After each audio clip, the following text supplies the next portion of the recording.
আজকে বানাচ্ছি সিটা রুটি আর গরুর মাংস।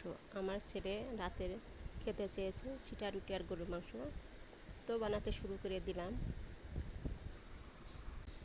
আমি আটা গুলানোর জন্য একটু গরম পানি দিয়ে দিলাম। গরম পানি দিয়ে আটাটা গুলালে পিঠাটা উঠতে ভালো হয়। আর কড়াইতে সামান্য পরিমাণের তেল দিয়ে দিলাম, কারণ প্রথম রুটিটা তুলতে একটু সমস্যা হয়, এজন্যই তেল দিলাম, পরে আর দেওয়া লাগবে না।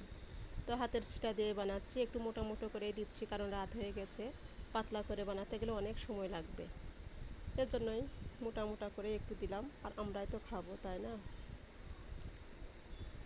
আর এভাবে উল্টা উল্টা দিয়ে বানালে খেতে মচমচা হয়, বেশ ভালো লাগে।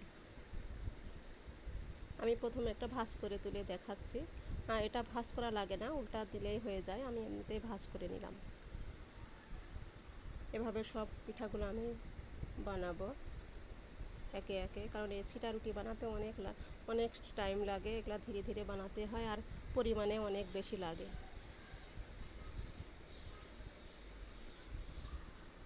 আমার ছেলের এই খাবারটা খুব পছন্দ, সিটা রুটি আর হাঁসের মাংস বেশি পছন্দ, কিন্তু আজকে হাঁসের মাংস নাই, তাই খাসির মাংস দিয়েই রান্না করে দিচ্ছি। এই যে এইভাবে তুললে বেশি ভালো হয়। আমি সবগুলো এভাবেই তুলে নিব, দুইটা এমনিতেই ভাঁজ করে দেখালাম। আর এখানে গরুর মাংস রান্না হচ্ছে। গরুর মাংস না, সরি, খাসির মাংস, ভুল বললাম।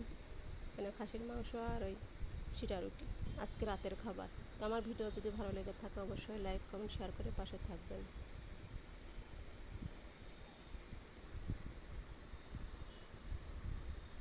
আমার অনেকগুলাই বানানো হয়ে গেছে। আমার রুটি বানানো শেষ, এখন আমি খাওয়ার জন্য সব রেডি করছি।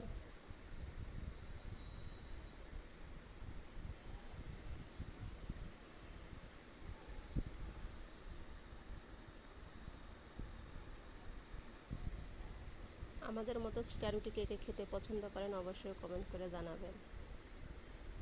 আমি নিয়ে যাচ্ছি, ছেলের খিদে পেয়ে গেছে, তাড়াতাড়ি খাইতে দেবো, আর রাতও অনেক হয়ে গেছে। ছেলেকে খেতে দিয়ে দিলাম, পাশে আমরাও বসে পড়ব।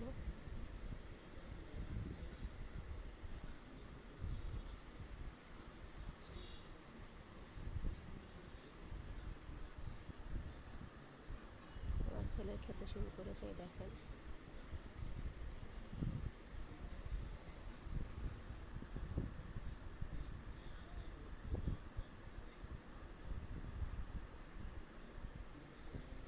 আমার ভিডিও যদি ভালো লেগে থাকে অবশ্যই লাইক কমেন্ট শেয়ার করে পাশে থাকবেন। আজকের মতো এ পর্যন্ত, সবাই ভালো থাকবেন। আল্লাহ হাফেজ।